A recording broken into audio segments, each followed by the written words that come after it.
ukabwira umugabo ngumva ngo nutongera kumbwira umutungo ufite ngo nge nawe ngo ni muri divorce.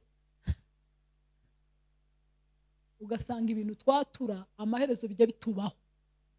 Iyo uhora watura urugo ngo ntuzarubamo, ntabwo uzarubamo, ariko ujye watura uvuge ngo nkanjye mugore wamenye Imana, ibintu byanjye byose bizagenda neza.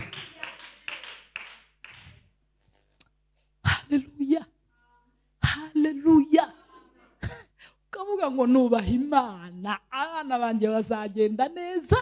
N'uwabaye ikiraro ukavuga ngo azagenda neza, umugabo wanjye azaba mwiza kuko afite umugore wubaha Imana.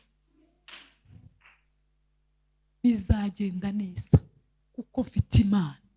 Ariko urasanga wenyine, ni wowe wenyine uri kubyisenyera ngo uyu mugabo ngo nta n'amezi 2 tuzamarana, ngo aba bana ngo ni ibirara. Uri gukurura, uri gutwerera Satani, mbese uri kumuha ifumbire.